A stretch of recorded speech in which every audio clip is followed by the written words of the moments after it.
Dear professors, ladies and gentlemen, welcome to the public examination of the doctoral dissertation by Julia Kemppinen. It's a great honor to have Professor Signe Normand from Aarhus University, Denmark, as the opponent of this examination. My name is Miska Luoto. I am professor in physical geography, and I, as the custos appointed by the Faculty of Science, declare this public examination open. And next, Julia Kemppinen will give her Lectio praecursoria.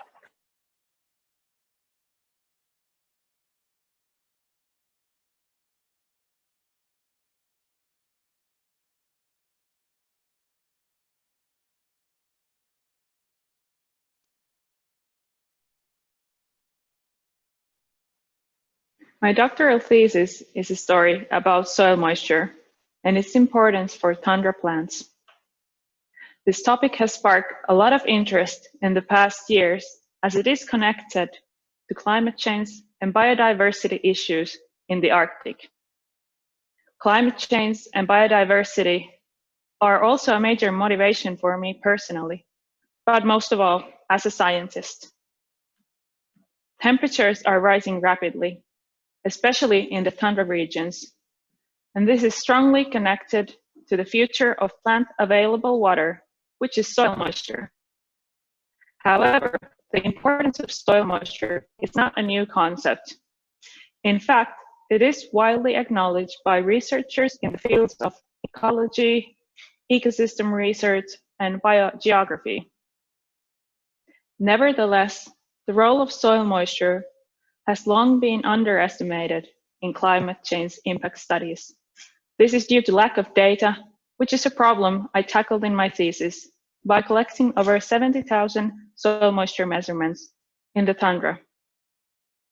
In this presentation, I will explain why I did so many measurements and what I found in my investigations.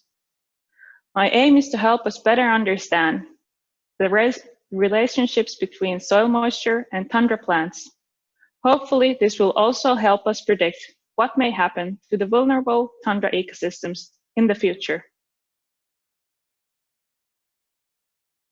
The aim of my thesis is to understand what controls soil moisture variation, how is water linked to vegetation, and do plants influence water resources.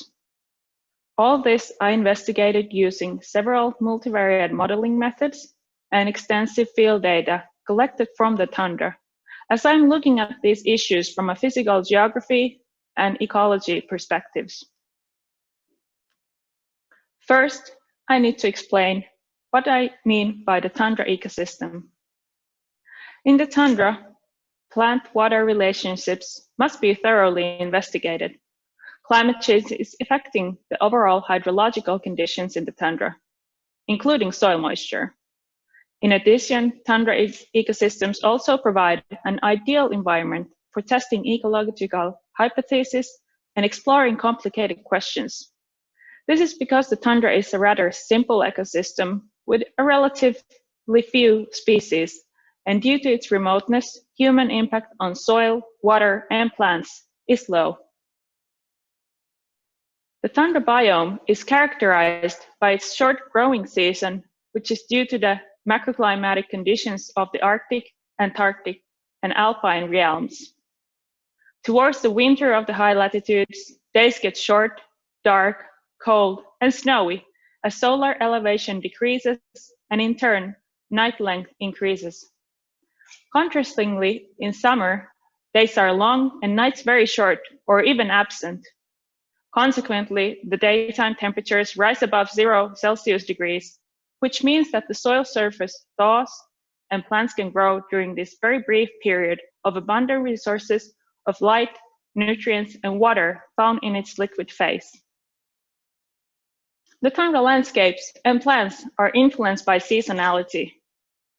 The changing seasons control the plant available resources and plant affecting disturbances. Most of the plant available water is found in the topsoil layer as soil moisture, which is supplied by precipitation groundwater, melting snow patches, and thawing permafrost.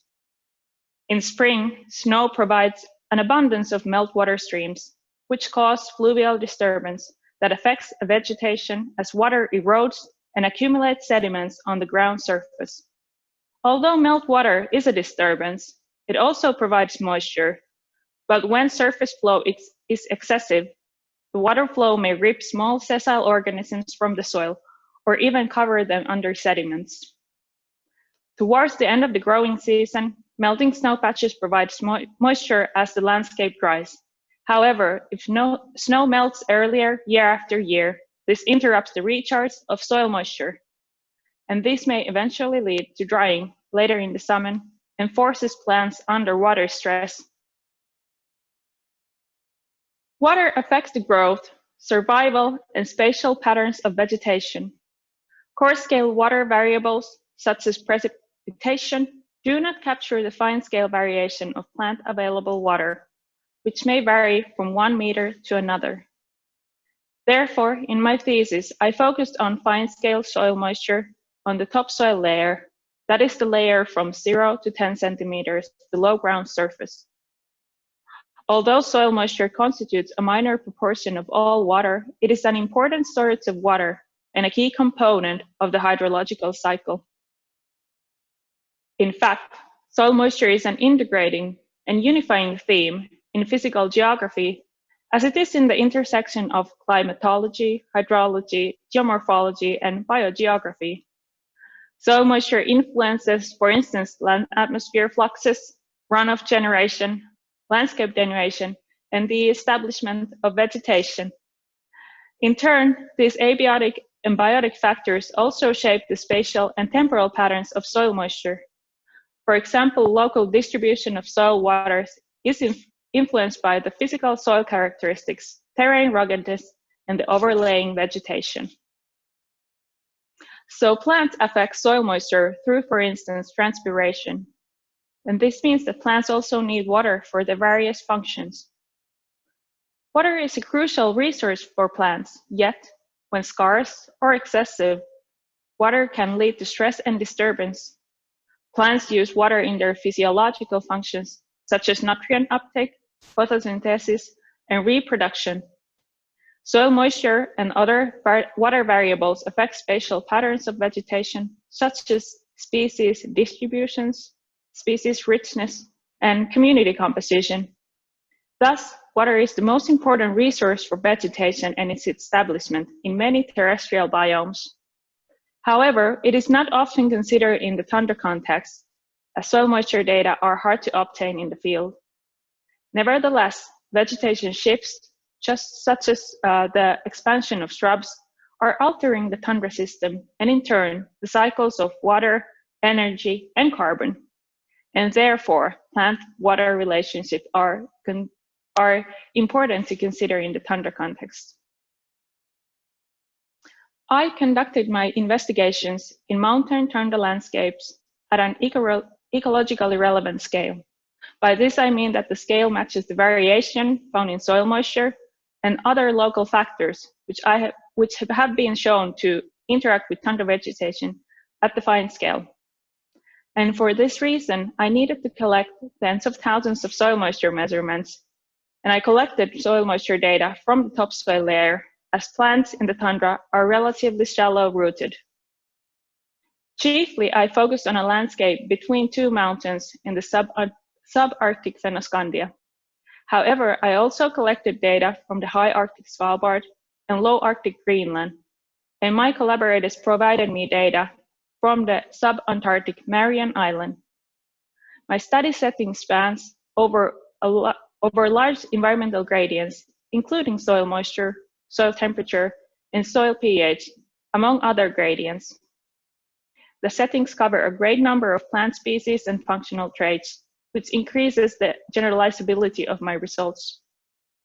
I analyzed the data using several multivariate and correlative modeling methods. These methods are commonly used in ecosystem research and are suitable tools for investigating geographical and ecological phenomena.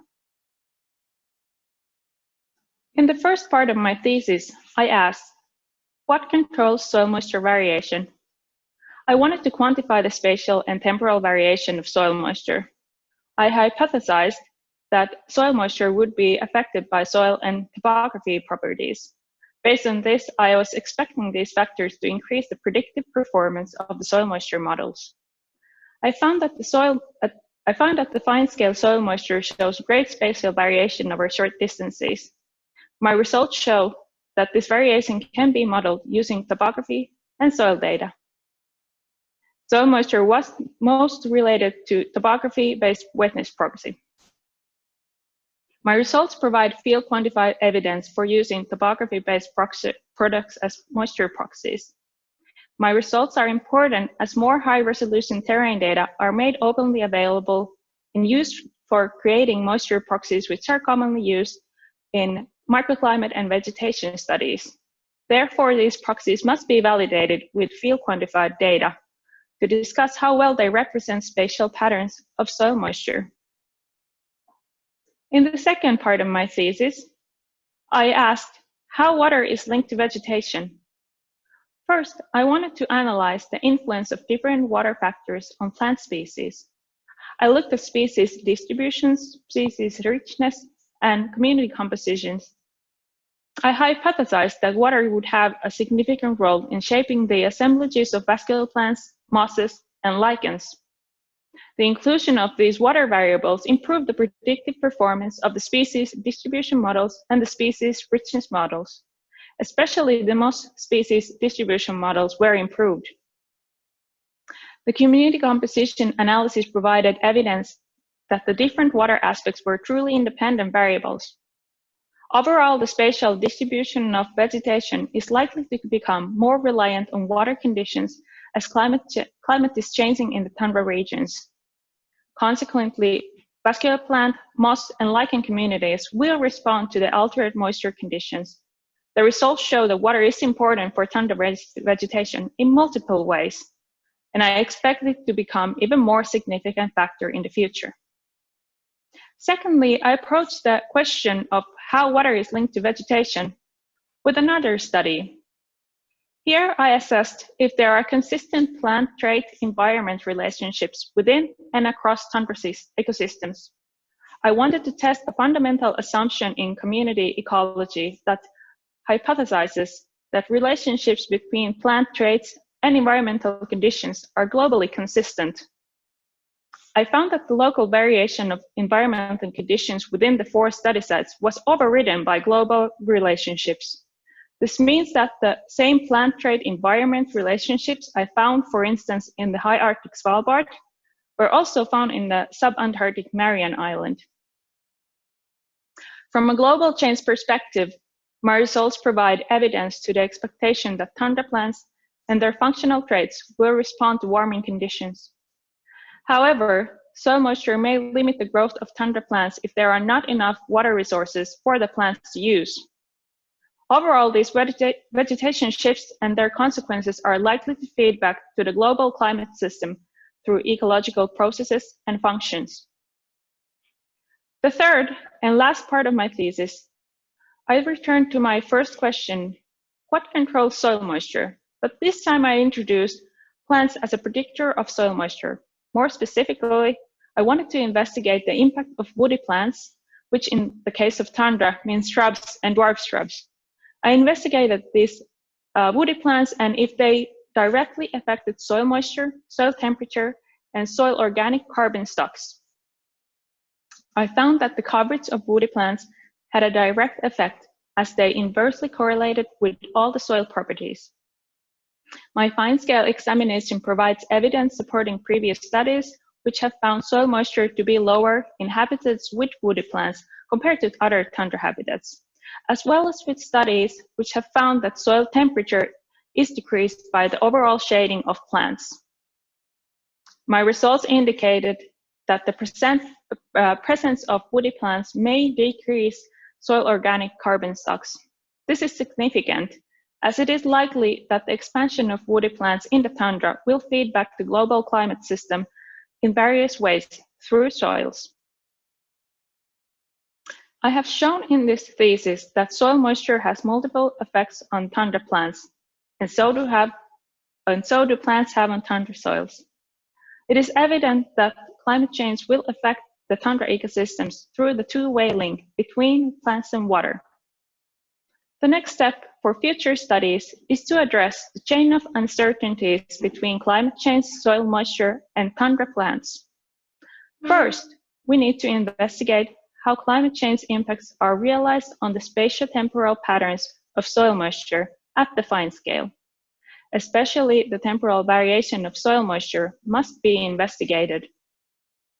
As climate change impacts will be uneven across the globe, the spatial and temporal distribution of soil moisture will be even more significant in the future. Secondly, we must create tools to accurately predict plant available water at an ecologically relevant scale. This means that we need fine-scale predictions of factors that influence the temporal variation of soil moisture, meaning that we need fine-scale predictions of precipitation, evaporation, and snowmelt. We need tools for transforming this information into temporal predictions of fine-scale soil moisture over large regions. Thirdly, it is important to analyze the mechanisms on how the ongoing tundra vegetation changes will affect soil moisture. However, not only vascular plants, but also other species must be studied in relation to water resources and climate change if we want to comprehensively understand the ecosystem functions and processes in the future.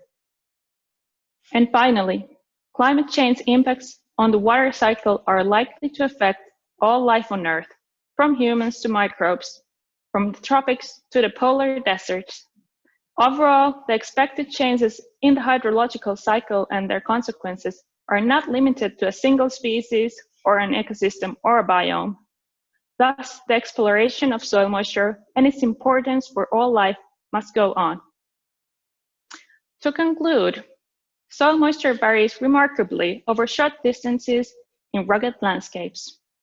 This fine-scale variation provides a range of distinct habitats and increases biodiversity, and in turn decreases the sensitivity of tundra ecosystems. Influenced both by the abiotic and biotic environment, soil water conditions affect vegetation across species and functional traits, from individuals to communities. It is important to acknowledge that soil moisture and factors influencing it are highly scale dependent, and core scale data may not provide the necessary information at a meaningful scale. Thus, I highly encourage the use of field quantified measurements when exploring fine-scale plant environment patterns, whether they be species assemblages or functional traits. In this thesis, I investigated questions concerning biodiversity, geomorphology, and tundra ecosystems, both from methodological and theoretical point of views. My results highlight the variability of fine-scale soil moisture and its importance for tundra plants. Yet, I have barely scratched the soil surface. So the next step for me is to expand this knowledge beyond tundra and beyond plant communities.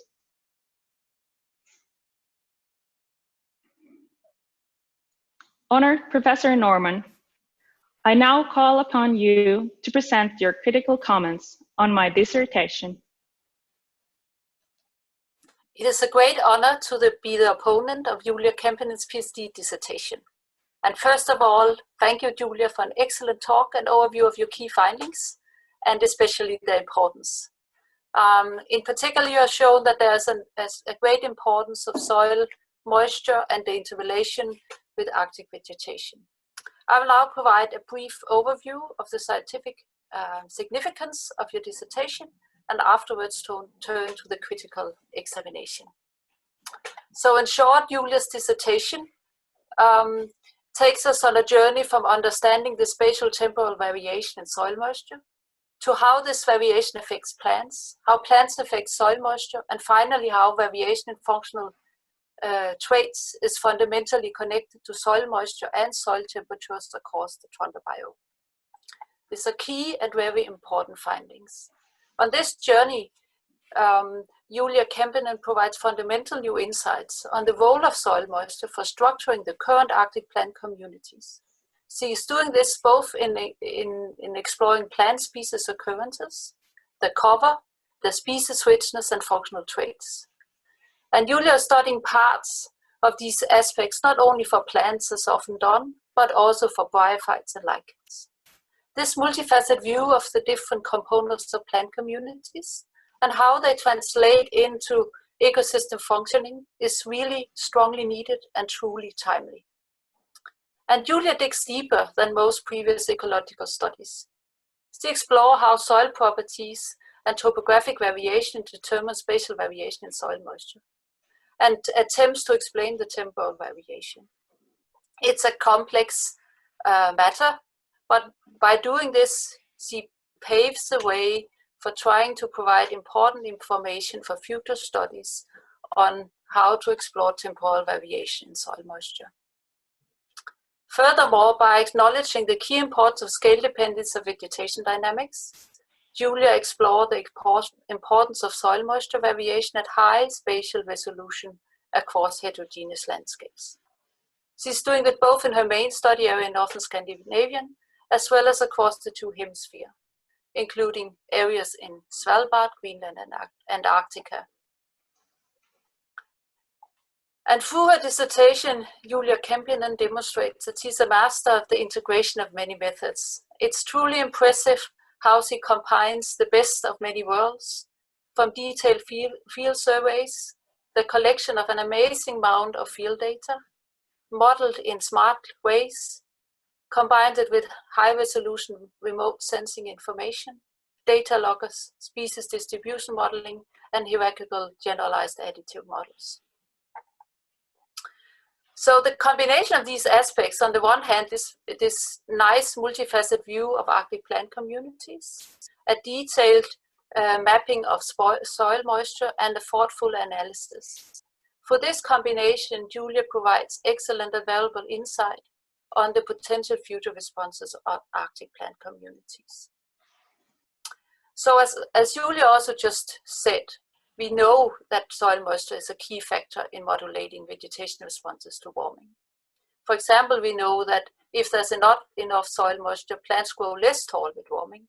We also know that woody plants grow less if there's not enough soil moisture.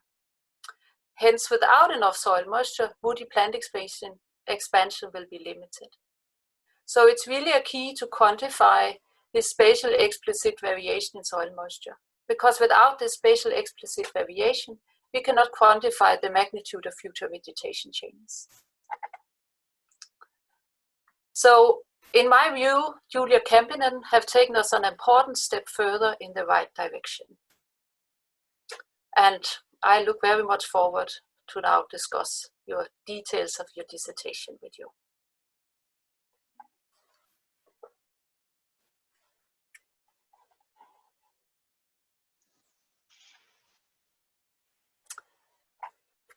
Thank you, Signe. So I think I have planned the questioning around that we go chapter by chapter, and then we take some broad outlooks along the way. So our first question goes to your study on the temporal variation in your first chapter. I find it quite interesting that you find so little transferability in your models when you try to explain the temporal variation.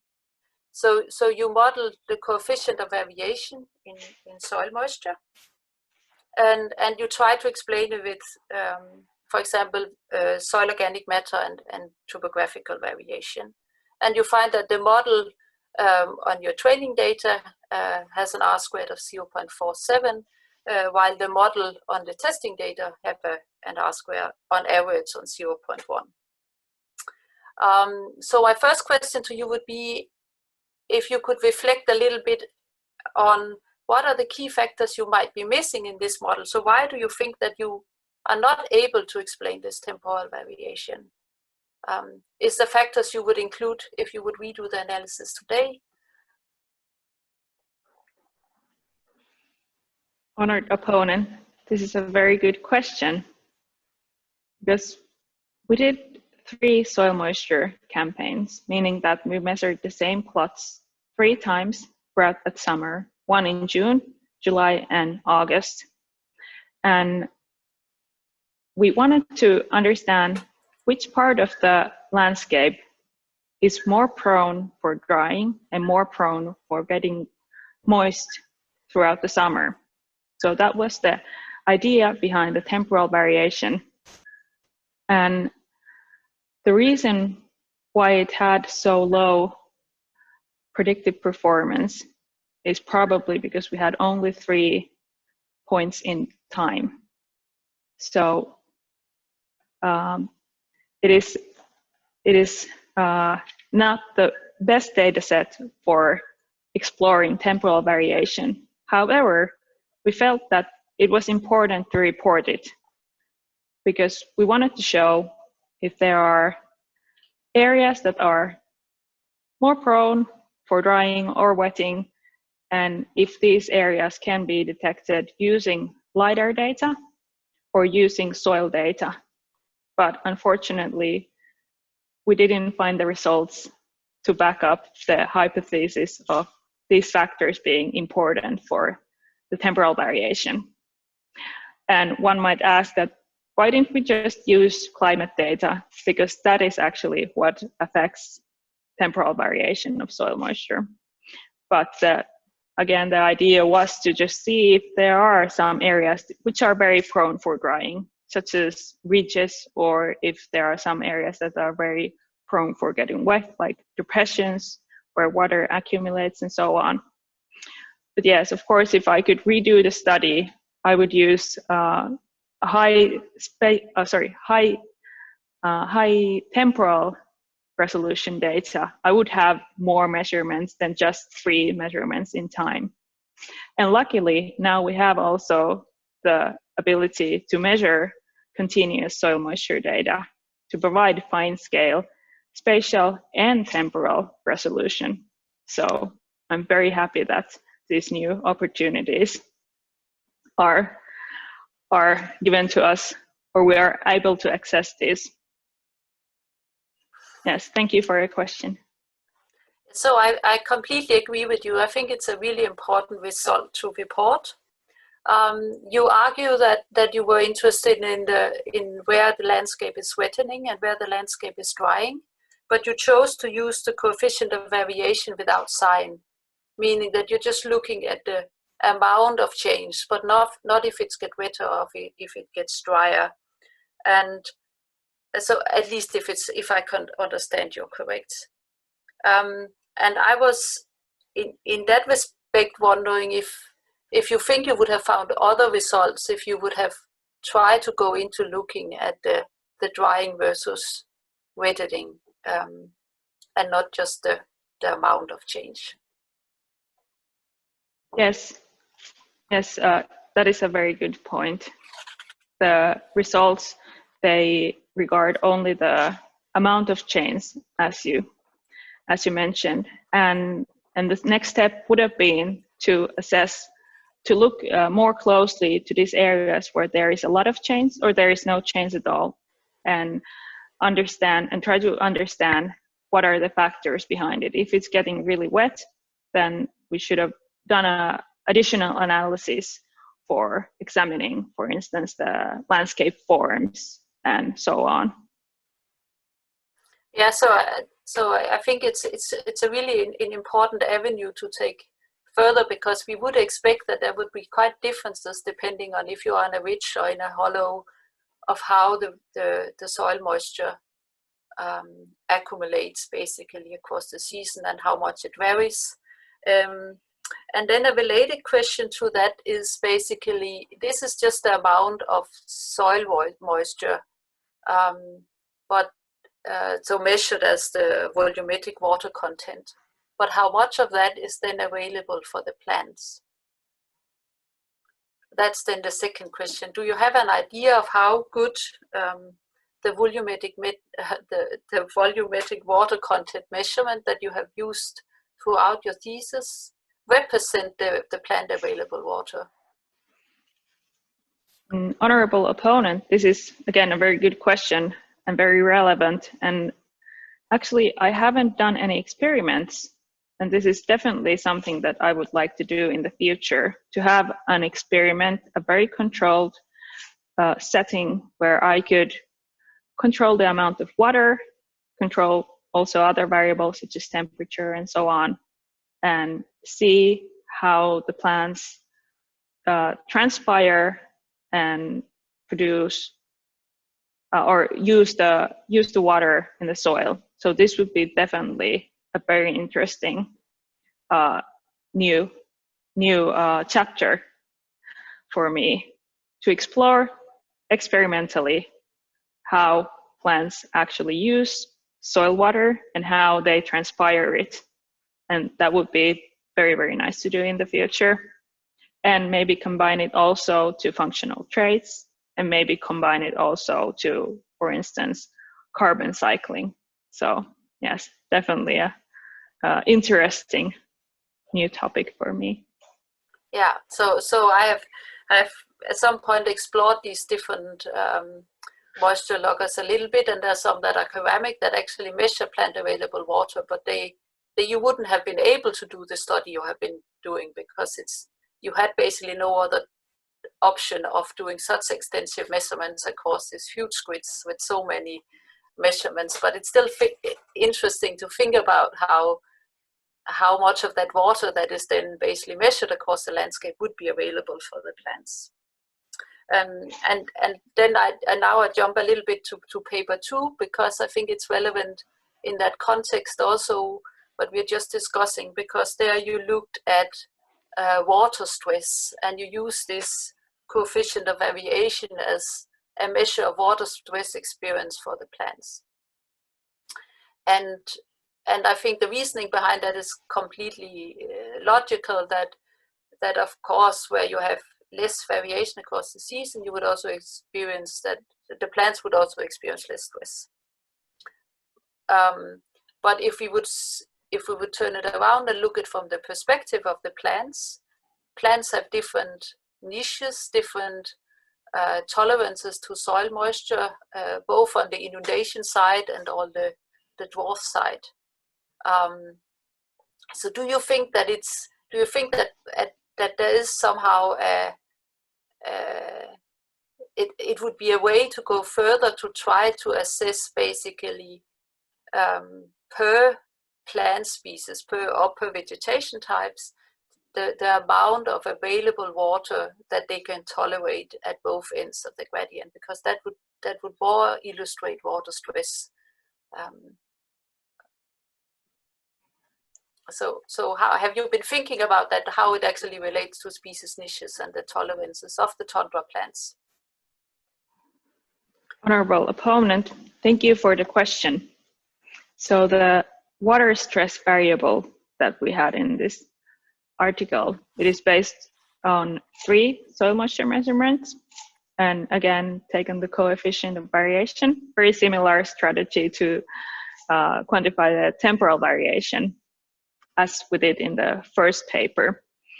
And yes, it is again due to the circumstances that we had over 3,000 plots which we measured, yeah, 3 times that summer. So again, it would have been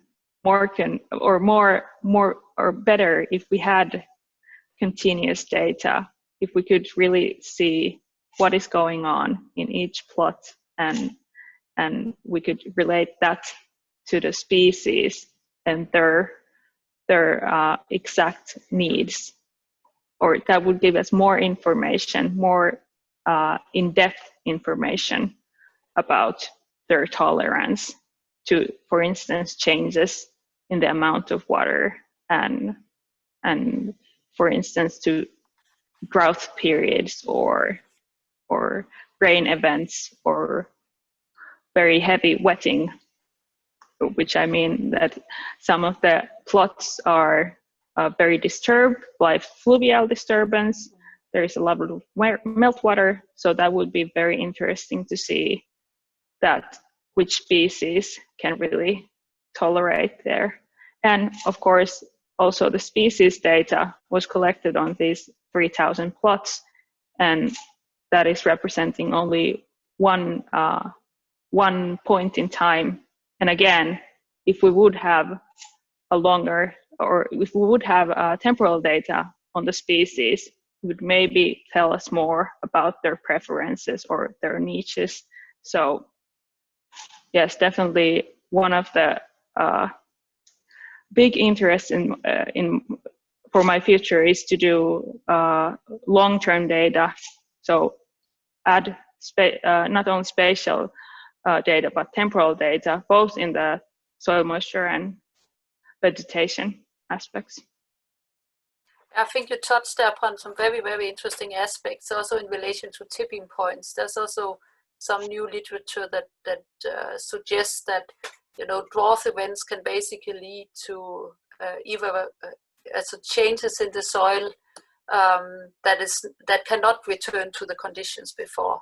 So there could be some tipping points and severe changes both in the soil conditions that feedback on the plants, but also that the plants, if we go across this tolerance of what the plants can tolerate, then basically we get to new stable states, and we change the ecosystem, the plant communities quite severely.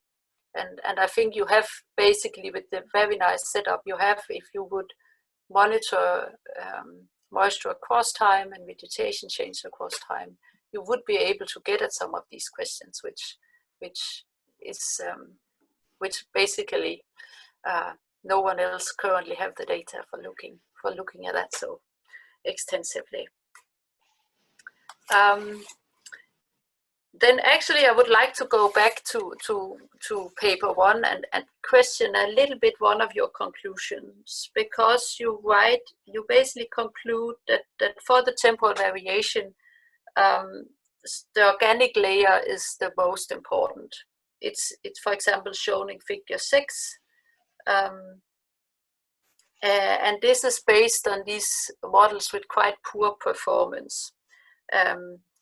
And it's the DLM, the GAM, and the boosted regression tree, the models that show this high importance of soil organic matter, while the random forest model have a better fit on the training data, and they do all equally bad on the testing data.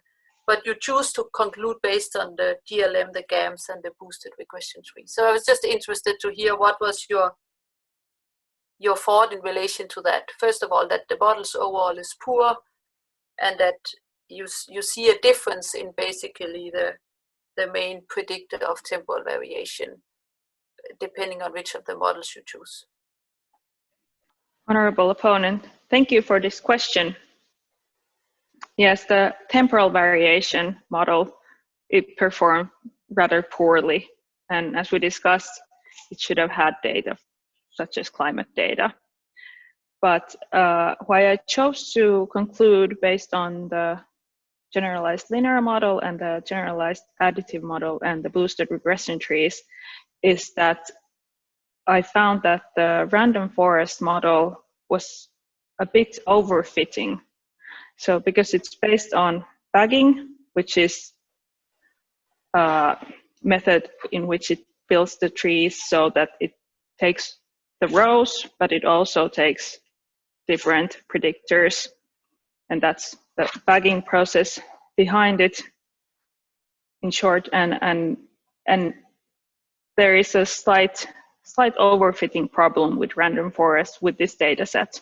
So that is why I chose to conclude with the rather conservative models or the results from the JLM, GIM, and BRT or GBM, and yeah, it also made sense in geographical sense, or yeah, it made sense also from theory, because the peat, it is very, very absorbent, and wets and controls the moisture level of the soil. So if there is a lot of peat, the soil moisture is very, very stable throughout the summer compared to other soil types. So for instance, mineral soils, they dry out and experience a lot of fluctuation in soil moisture, whereas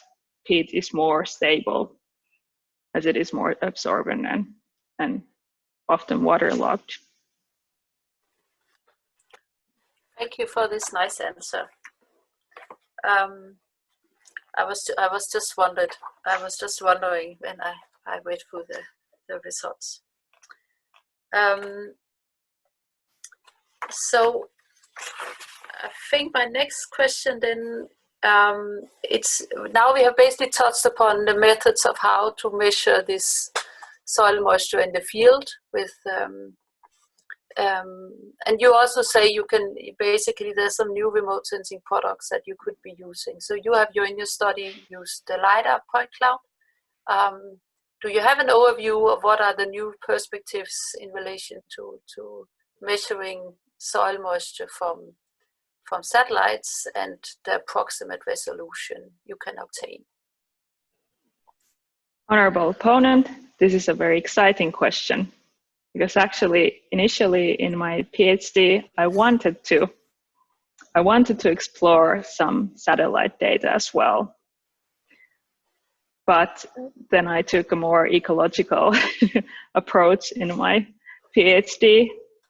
But one of the initial ideas what I had was to actually combine these field data, these thousands of soil moisture data, with temporal data from satellites, for instance from Sentinel, which would be a rather fine resolution when we were talking about satellites or satellite-based data. So that would be approximately, is it 20 meters?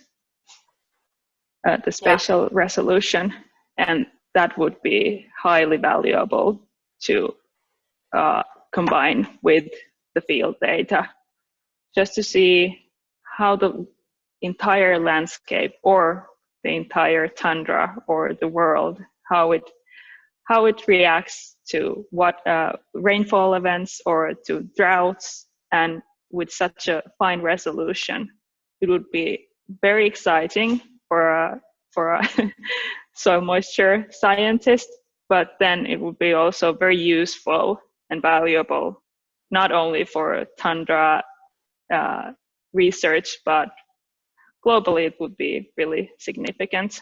And that is something that I'm very excited and looking forward to combine thousands of soil moisture data points from the field with these global satellite products, just to validate how well they perform and see the change throughout the landscape.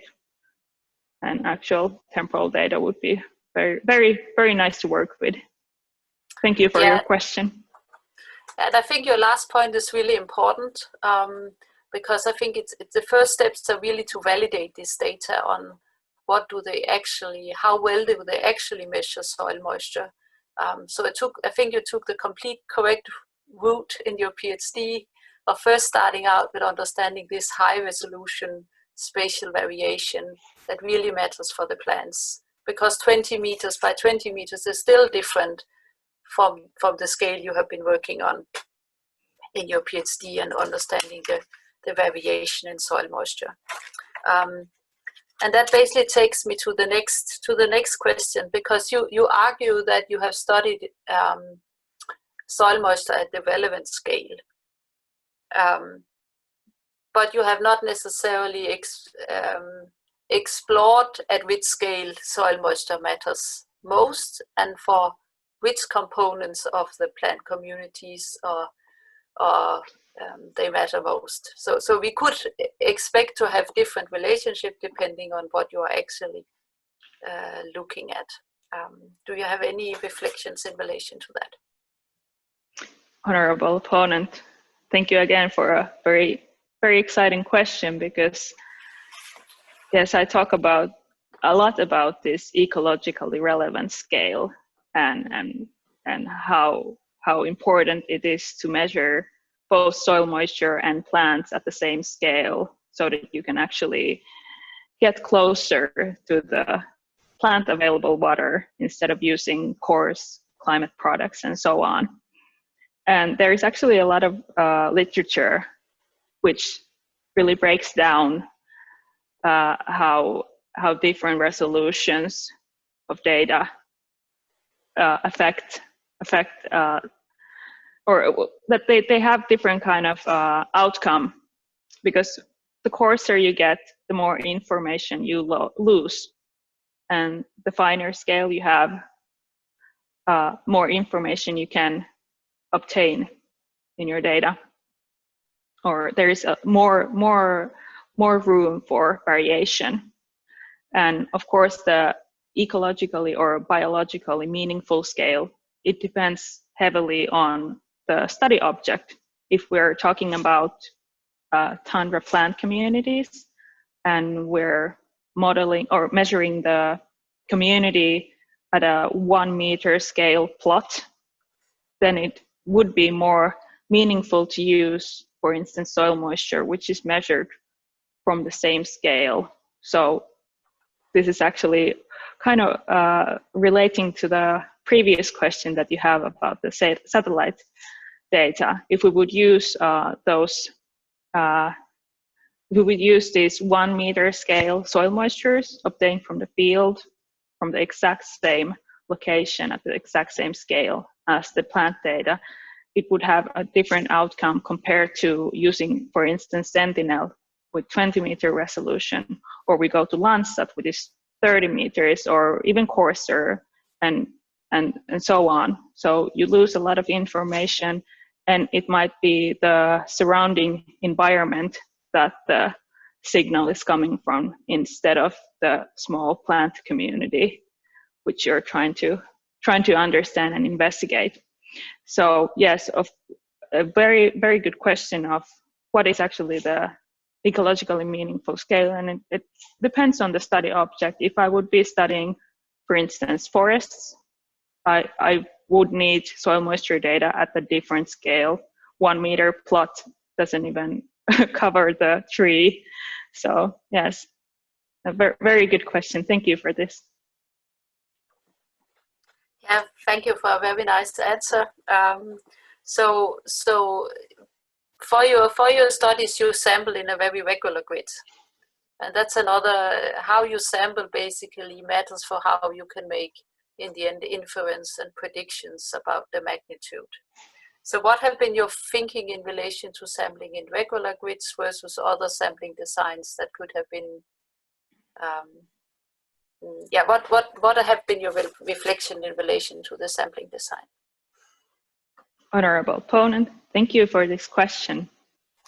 This is a bit touching the subject that we discussed about the LiDAR, how initially I wanted to use different kind of remote sensing products, not only LiDAR, but also maybe Sentinel. And for this reason, for instance, in the first paper, we investigated soil moisture in a very systematic grid. By every 50 meters, we measured soil moisture in 6,000 plots initially, but we used only a part of it in the paper. But we had a systematic grid, and that enabled us to use the LiDAR product very efficiently. And maybe we could have also used some other satellite products, or that was the initial thought behind this systematic grid. And we wanted to have entire landscape to see different kind of landforms, because that was the most exciting part of LiDAR. So you can actually capture a whole bridge or depression or all the water channels, meltwater channels, and so on. But then we have also, in my last paper, which is about the 4 different study sites, and which are located in the Arctic and one also in the subantarctic. And there we had also systematic grids, but much smaller. They were 20 times or 20 by 8 meters.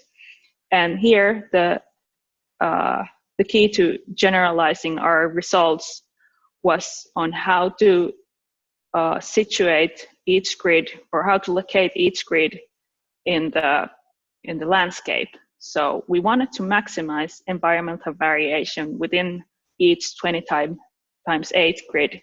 So that meant that we had to do a really good base investigation or preliminary investigation. We had to really see the landforms and see vegetation and position the grid so that they would maximize the variation, both in topography, so that we get different kind of gradients. We got soil moisture gradients, we got temperature and soil pH and aspect, and in turn we get also solar radiation differences within only a relatively small grid. So that is heavily relying on how to interpret the landscape, how to interpret the vegetation, and so on. And by positioning them in the landscape, we can maximize the gradients and maximize the both in the abiotic and biotic factors, and we can get large gradients so that we could generalize the results. So it would be useful outside the study sites. I hope that answered your question. Thank you. It answered my question. So to understand you correctly, so in these 4 regions, you used satellite information and topographical information beforehand. You went to the field and maximized it beforehand, or you basically maximized it in the field by exploring the landscape? Very good question. And yes, we used expertise knowledge in the field to maximize the variation. And some of the regions, they were well known already before we went there. For instance, Kilpisjärvi, where we initially started this data set, and that was well known and it's well studied, and there's a lot of information about the species, about the environment already before the study setting was then situated. But of course, it also heavily relies on the expert information to really maximize variation in topography. So you really need to situate this rather small grid of 8 points by 8 by 20 meters so that you can get most out of this intense sampling. Yeah. Thank you for the clarification. So you just mentioned that you optimized both in relation to abiotic and biotic factors. But which biotic factors have you actually explored in your models? This is a good question, honorable opponent.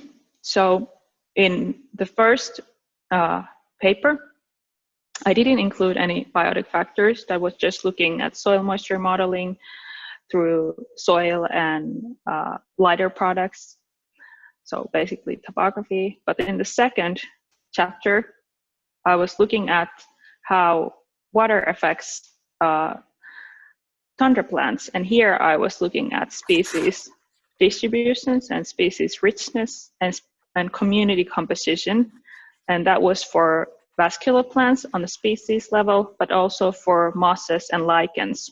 So we were looking at 3 different type of biotic factors or biotic metrics and 3 different taxonomical groups. And then in my third paper, I was looking at how plants affect water resources, among other soil properties. And there I was looking at woody plants and at the species level, and then also the overall vegetation cover. And then in the last one, we actually used the same data set as in the second paper, which is about the 3 water variables. So that was done in Kilpisjärvi with those 20 by 8 meter grids, and then we replicated this study setting to different locations in the tundra, and here we were looking at vascular plants and their different functional traits. Yeah, so you have, sort of, to summarize, you basically included the plant-plant interactions. But there's also, for tundra vegetation, for example, larger or smaller herbivores might affect plant communities.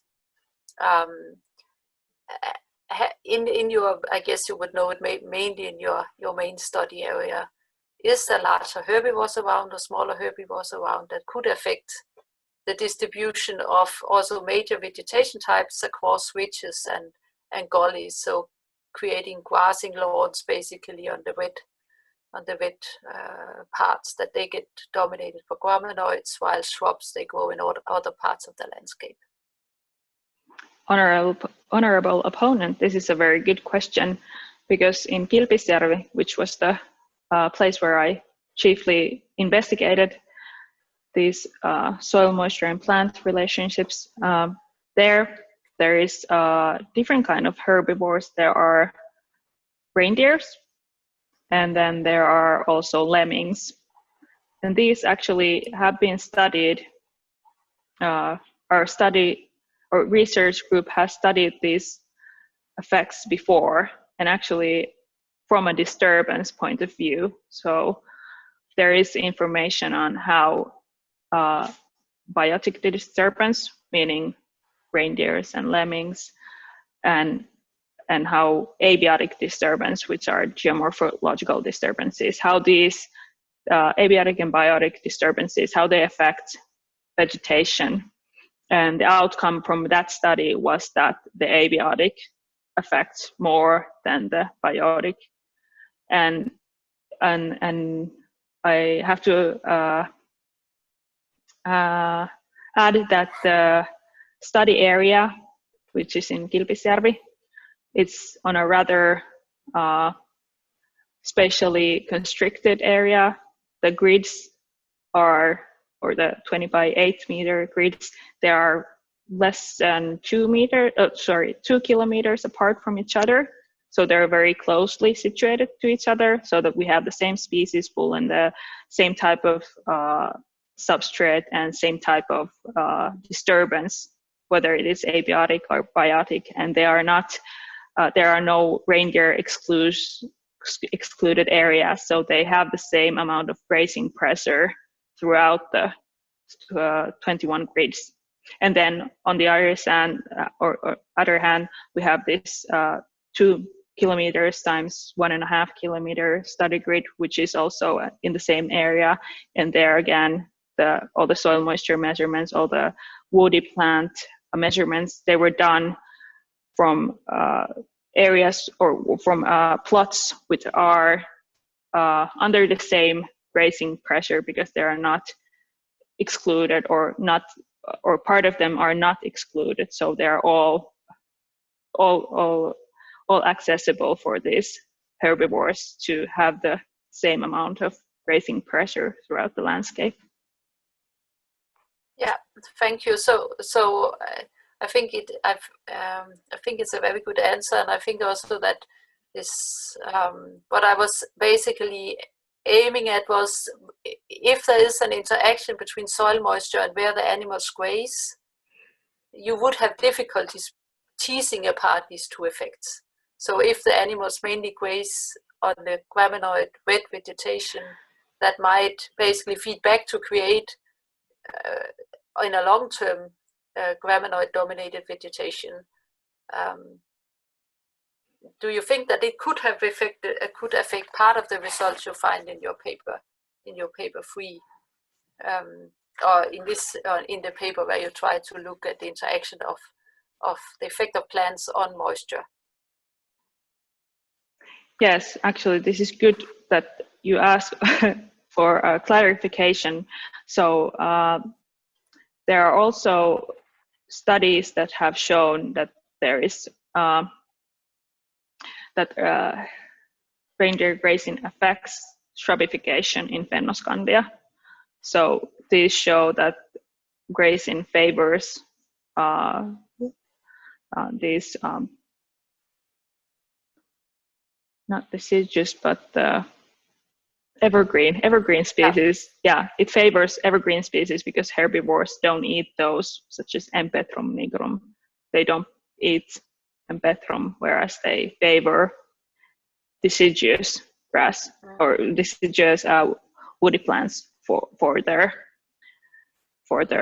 grazing, and they also affect, of course, herbs and so on. So yes, definitely, this is something that should be looked into more closely, which I haven't done in my thesis, but it would be very interesting to compare, for instance, reindeer enclosures or these areas which are closed from reindeers, and then these areas where they get to graze freely. So yes, definitely would be very, very interesting to compare these, not only from a plant composition point of view, but also from soil moisture point of view, just to see the effects of trampling and burrows and so on, and how does it affect the soil and different kind of micro landscape features, and that definitely would be a very interesting study to do, and because they when they graze, they graze on certain species and so on. So that could reflect on our results, but we didn't look that point of view particularly in these studies. But it would be very exciting to do as well. Yeah, there's many exciting aspects, and I think it doesn't in any way sort of challenge your conclusions of the thesis. It's just something to think of in how these things are often tend to be interrelated, and might basically just affect your model prediction power, because there's part of the variation you cannot take into account.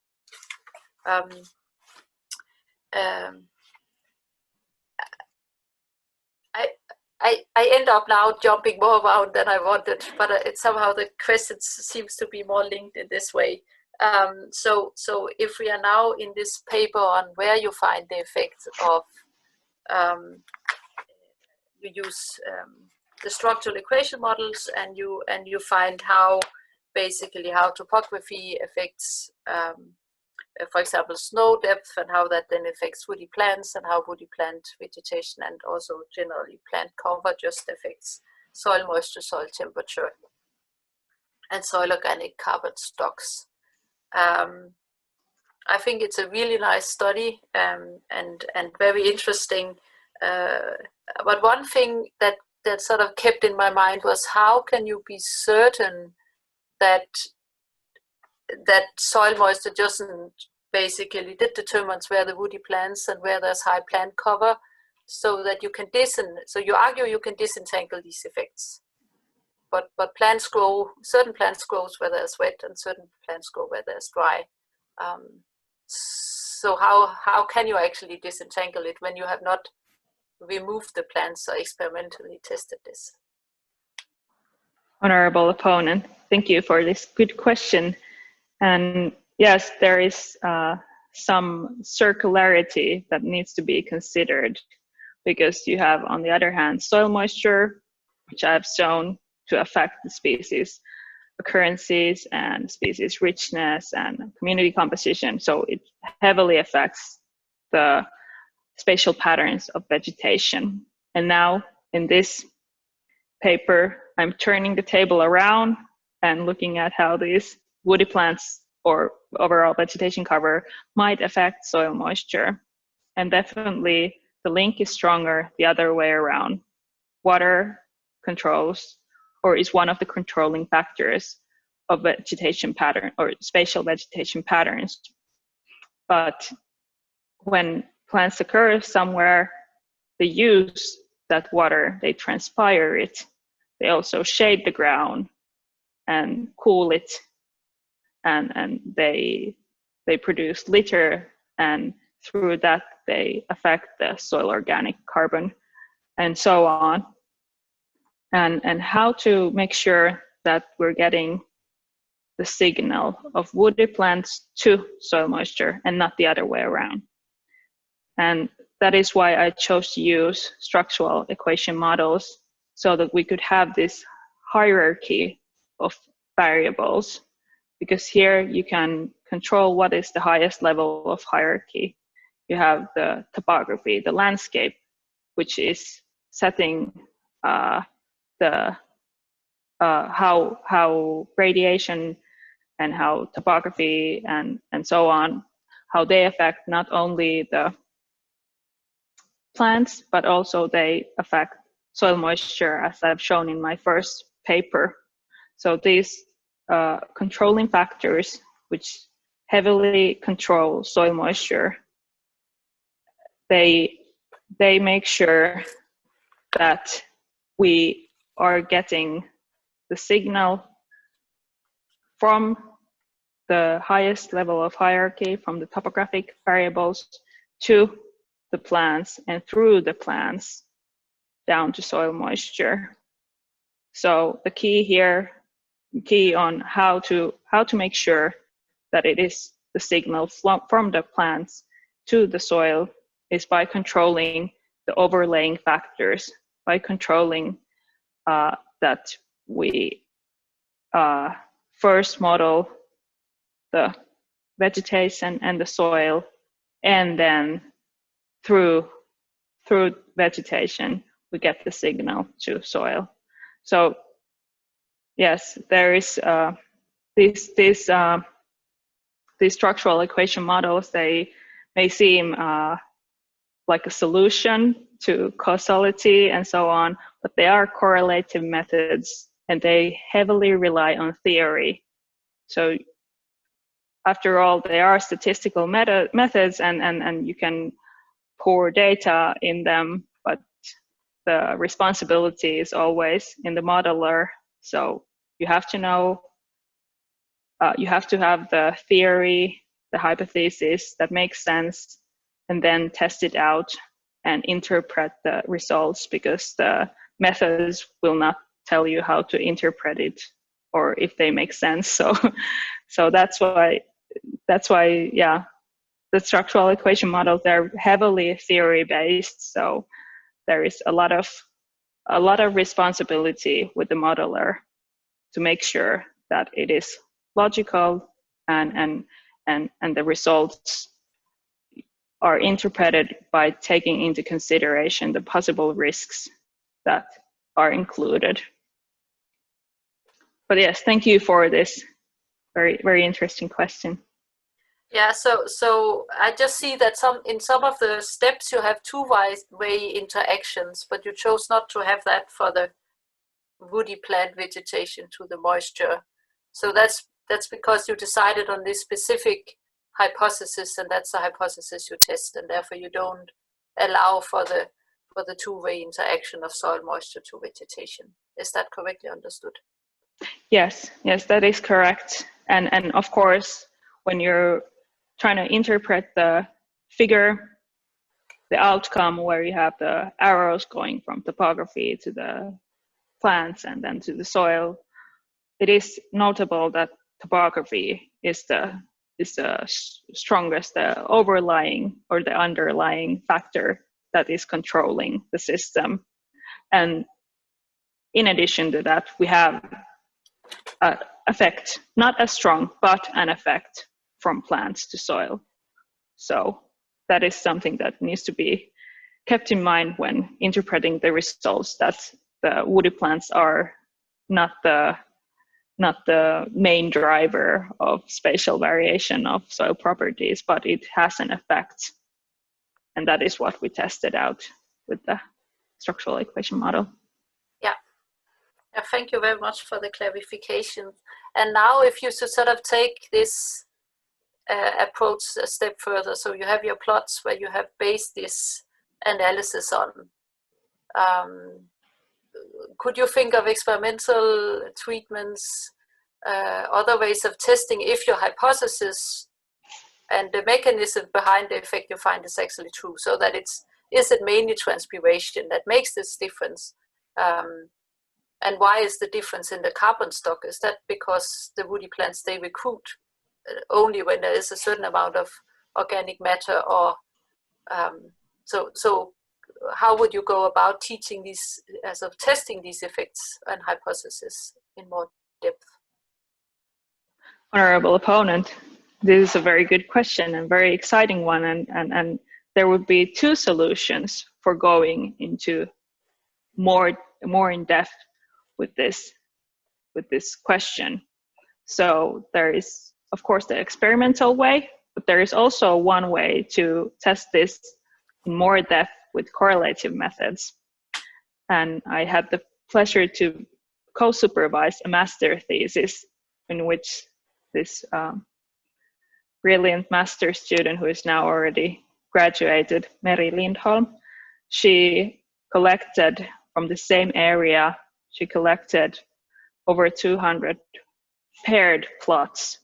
So she had controlled all the possible factors that could affect both soil moisture and both vegetation. And she had plots next to each other, one with plants or woody plants and one without woody plants. And that is a more controlled correlative approach. So there you can test plots next to each other, which have the same substrate, which have the same aspect and so on, and topographical position. And then you test out, do you really get the shading effect, or do you really get the transpiring effect, and so on. So that is one way to do it with a correlative approach. But then, of course, there would be this experiment with or experimental approach, which would be even more controlled and very, very exciting, which I would like to test out.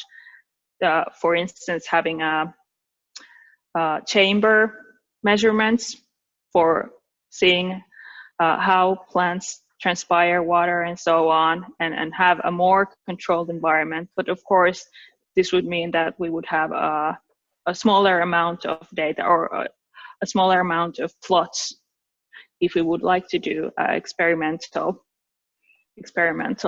approach. But yes, these are both approaches that I'm very excited to dig deep into this. Yes, so thank you for a very good question. Yeah, I'm very much fan of these stratified sampling, where you either block your plots or you do it stratified random, where you try to control for as many factors as possible across the landscape. And so it sounds like really exciting results from your master student. And it would also be interesting to do more experimental studies. But I think there's also a lot of power in basically correlative analysis across the landscape and sort of blocked and paired designs.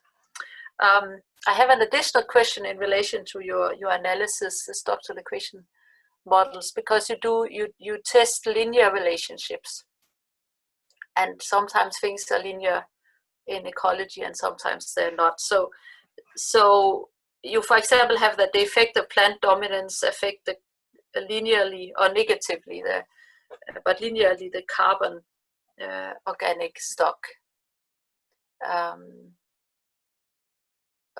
But wouldn't you there expect some sort of a unimodal response? Honorable opponent, that is actually a very good question. And I have to admit that I didn't test that option. But that would be actually something to consider. Because, as you said, we don't always see linear relationships, meaning that if we would test for a unimodal relationship, that could actually reveal something new to us.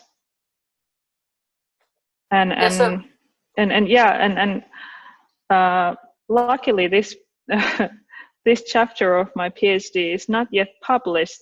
It is actually under review, so there is still a possibility to test this out and publish that data or that result. So that is actually very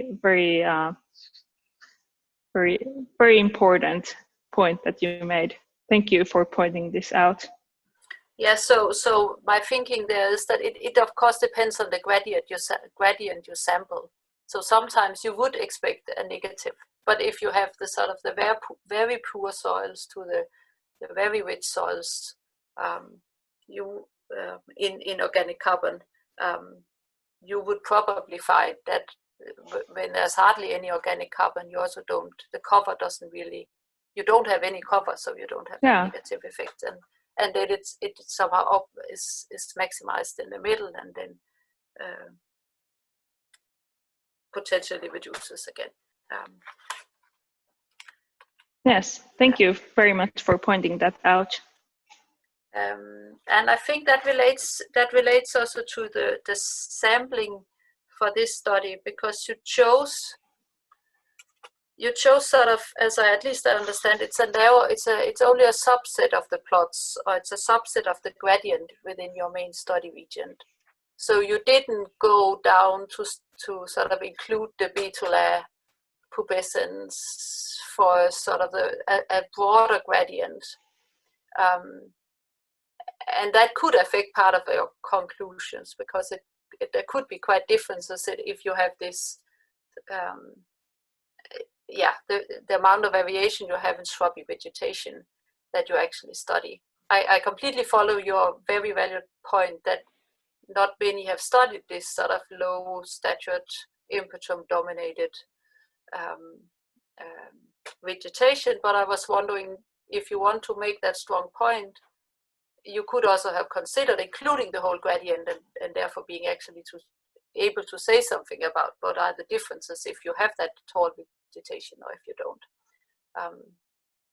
Have you had any considerations of, why did you narrow it down? Because again, it also depends on when you expect linear and maybe not linear relationships across the gradients. Honorable opponent, that is a very good question again, and yes, we did choose to study the effects of woody plants on soil properties only in the tundra, which is very low vegetation and has mainly shrubs and dwarf shrubs as the woody plants, doesn't have any trees or even big shrubs and so on. But if we would have extended our study to the Vahtila pubescens forest, mountain birch forest, which is right next to the study area, we would have needed to probably change the sampling method. So it wouldn't be the same as in the tundra. Of course, there would have been a way to go over this or to combine it. But yes, we decided not to go to the birch forest and stay only in the mountain tundra area. But of course, there is a lot of interesting questions which you could ask on how vegetation affects soil, not only in the tundra, but also in the forest or even in wetlands where the system is very different. But again, I would guess that plants also affect soil properties there. And actually now we have established a new type of study setting that is beyond tundra, that also extends to different types of forests and different types of wetlands, so that we can compare. But there we have different type of sampling size and method, so that we can compare these very tiny shrubs to very large trees. So yes, but definitely a very interesting point that you made. Thank you. Yeah, so I think it's just in the phase of climate change, we are not expecting necessarily that tundra stays the same tundra, but we are expecting that these ecotones will change, and if there's differential effects of the different types of shrubs, as you also partly mentioned, that it depends on the decomposition rate of the leaves of these shrubs that can affect in the end the amount of soil organic carbon and again the decomposition. There's a lot of feedback loops potentially depending on the types of vegetation. But yeah, thank you for the very nice answer to that.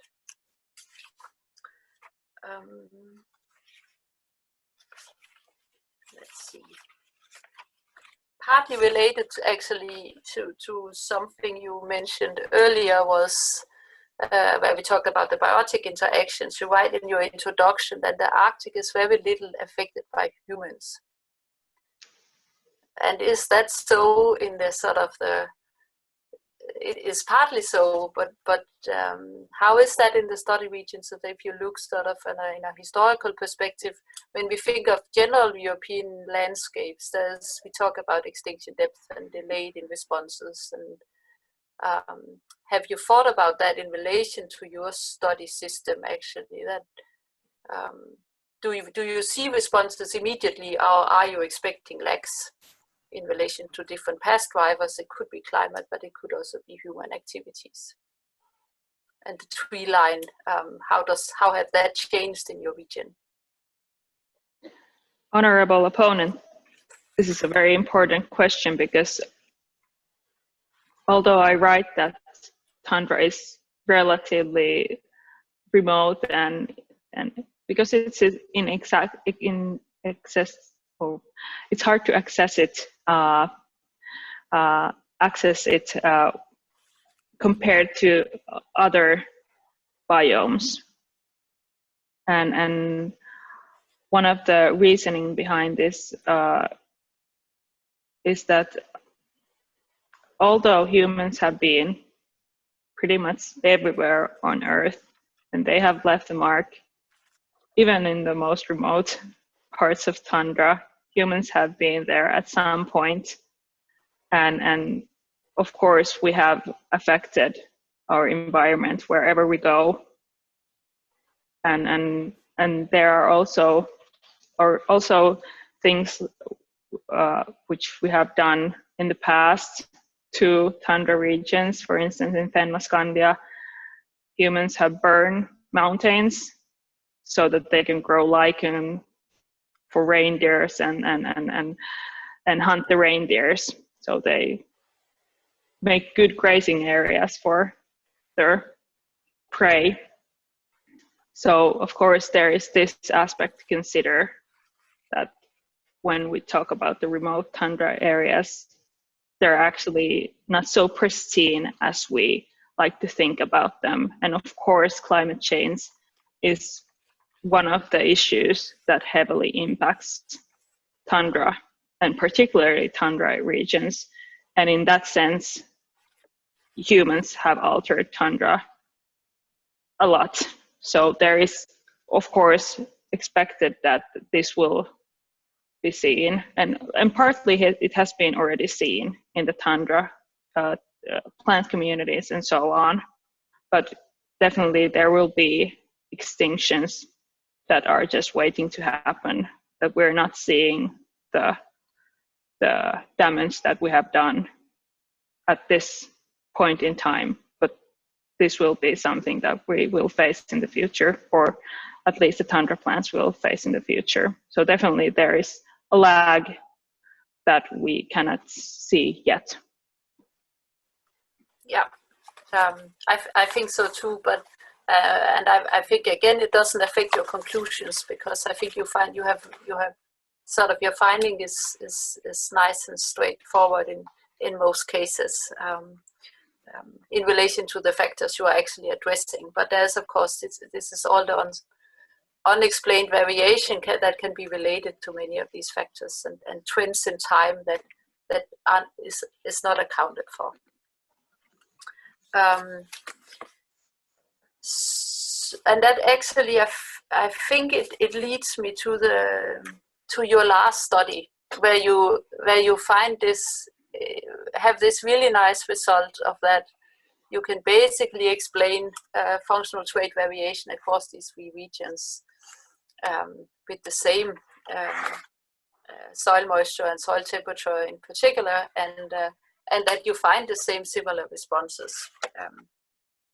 It's really a very nice chapter. So, but if we look at figure 1, the Antarctica is of course quite different still from the other regions, and given that, it's of course quite amazing that you still find that for 4 out of 7 traits, the basically model inference for across all regions is more important than the local variation.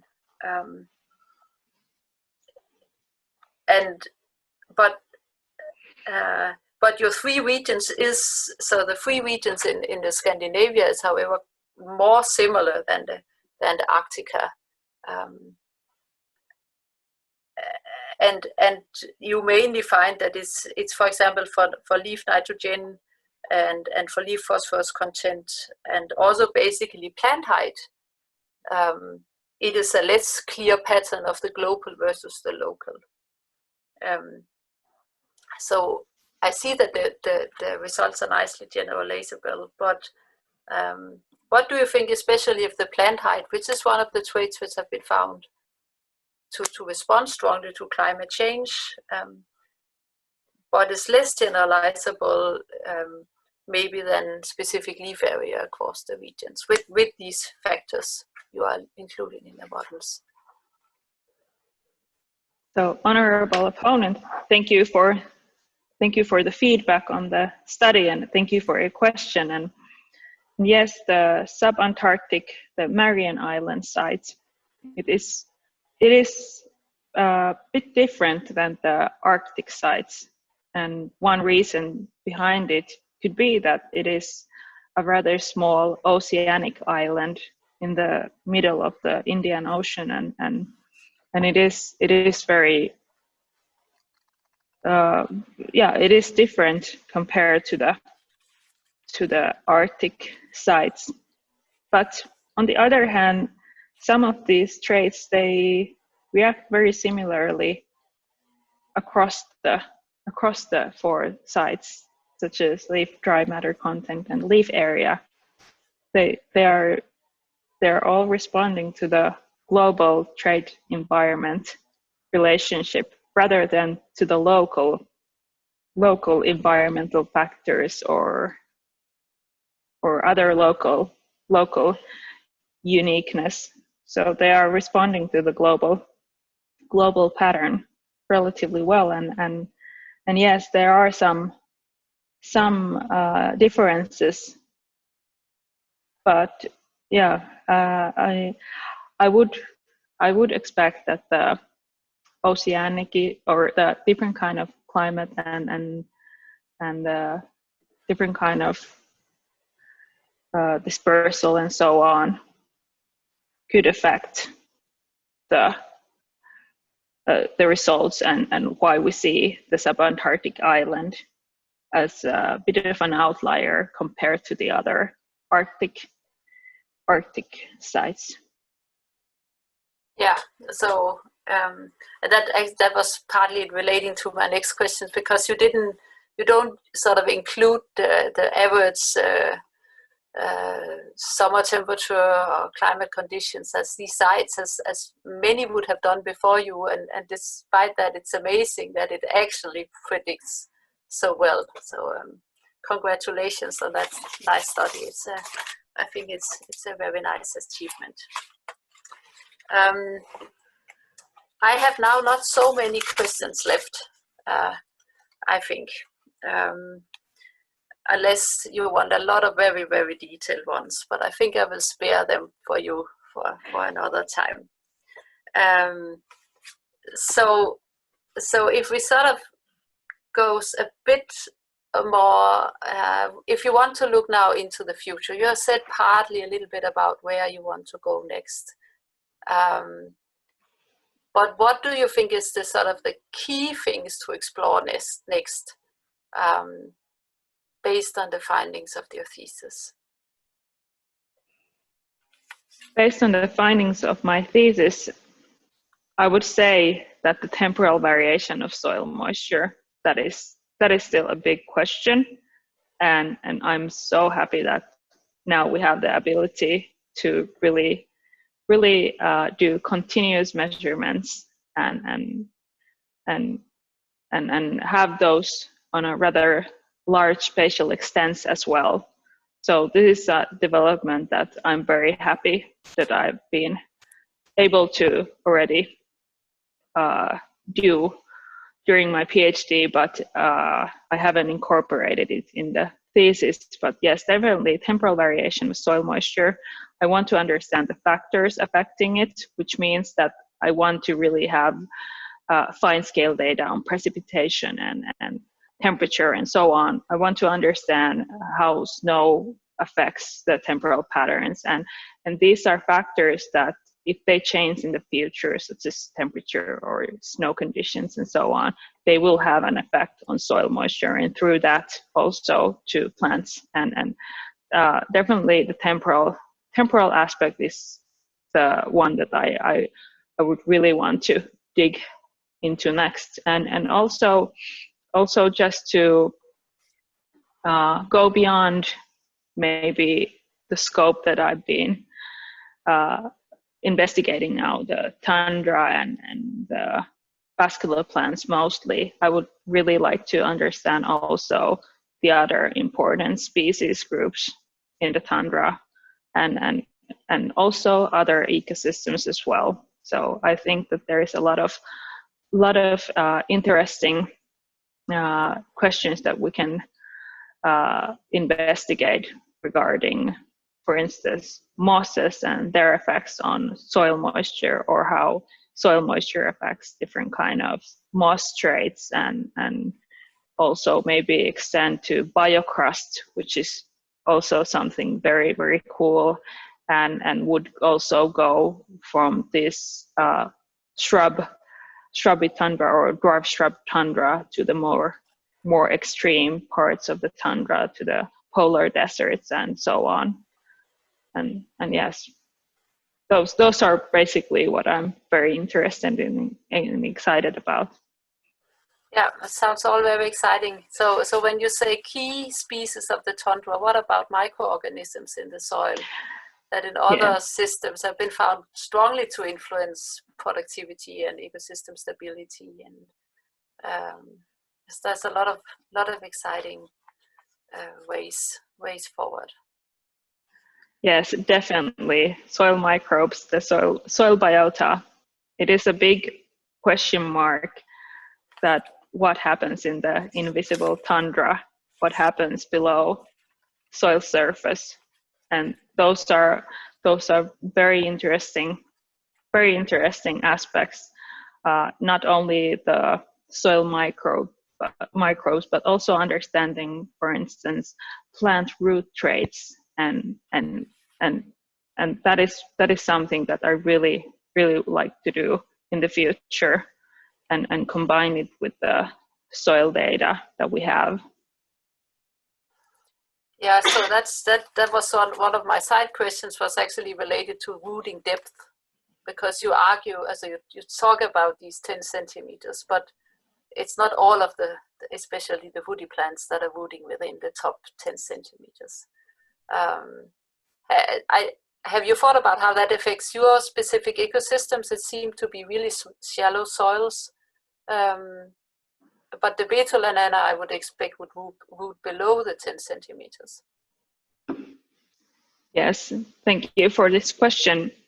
It is the decision of measuring soil moisture only from the 10 centimeters below ground surface. It is based in mainly two issues. One is that the tundra, the plants, they their maximum rooting depth is about 30 centimeters. So that is one aspect, but also we have also the practical aspect that heavily influence the decision to collect soil moisture only from the top soil layer.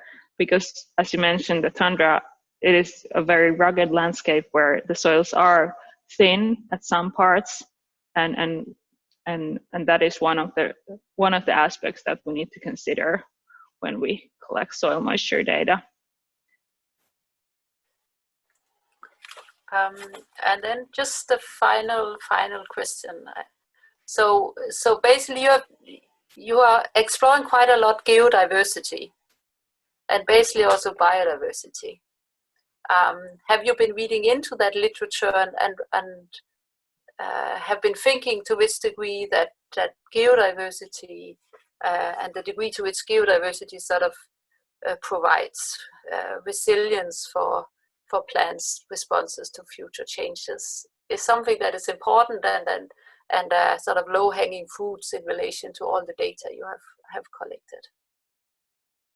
Honorable opponent, I'm very pleased that you asked a question about geodiversity and biodiversity, because yes, that, as you mentioned, it is a low-hanging fruit considering the data that we have, and also the possibilities of, for instance, LiDAR, how to map geodiversity, how to map it on a larger extent, and so on. And definitely something that I want to do in the very near future, because there is a lot of potential for us to understand more in depth the patterns of biodiversity when we combine it with the abiotic environment. And one hot topic in the tundra is the question of refugias. And I think if we use the tools and the theory in geodiversity, we can better understand what are the possible refugias, the safe havens for the future tundra, and where species can survive and where richness can thrive, and so on. And I think it's really an important question. I'm very happy that you asked it. Thank you very much for that statement. I agree that it's an important way forward. So with that, I want to end my questioning. And overall, I think Julia Kampinen, in her talk today, really provided an excellent overview of the scientific findings of her dissertation, and as well as their relevance. And I very much enjoyed reading her thesis, and it is of a really high standard. I provide fundamental new insights on the relationship between soil moisture and multiple aspects of Arctic vegetation. Through the defense today, I think it's clear to everyone that Julia has thought a lot about her field sites, the theoretical background, the methods to use, and what all the partly complex findings of her models are showing. So to me, it's very clear that Julia Kampinen is a very skilled young scientist and with a deep knowledge of Arctic ecosystems. And I therefore am very, very happy to announce to the faculty that the dissertation is accepted.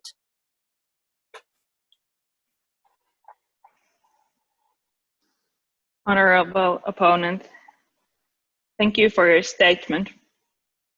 If anyone present or remote wishes to make any comments concerning my dissertation, please ask the custos for the floor via the Zoom chat or press a mo.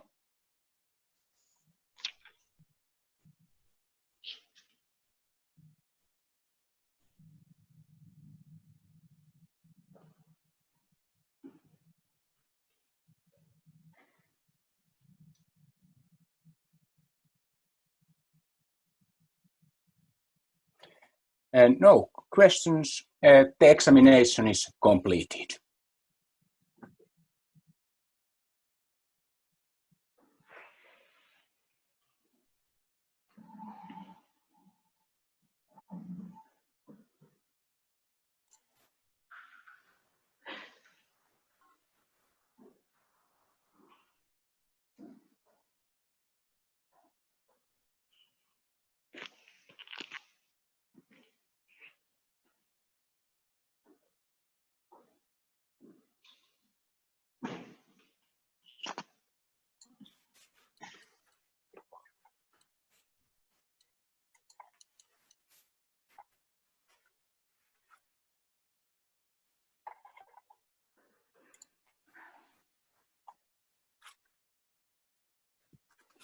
Congratulations, Julia.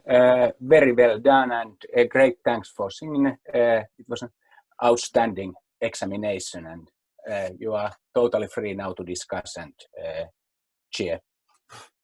Thank you. Thank you, and a big congratulations, Julia. It was really marvelous, and I really enjoyed it.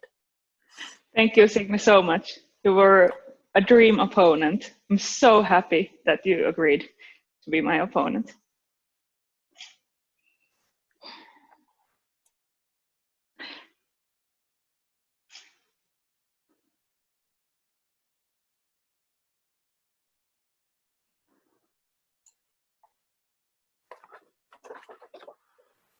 I really look very much forward to follow you in the years to come, and the output of all these marvelous studies. There's so much very interesting science, I'm sure, will come out of it. So, a big congratulations for me, and yeah, it was really nice to be part of. Thank you so much, and I think we had a lovely conversation about soil moisture and tundra plants, and I know that you are also very enthusiastic about the topic, and I think that we might have more to discuss in the future about this. And yeah, whenever the global pandemic is over and we happen to be in the same place at the same time, I owe you a very nice dinner in celebration of this dissertation and public defense. Thank you so much. Yeah, thank you too, and you are always very welcome to join the group, and I look forward for that. Congratulations again. I see also many people here congratulating you, so it's a very special situation. Yeah, but cheers and congrats. Thank you again. Deserved. Thank you, Signe.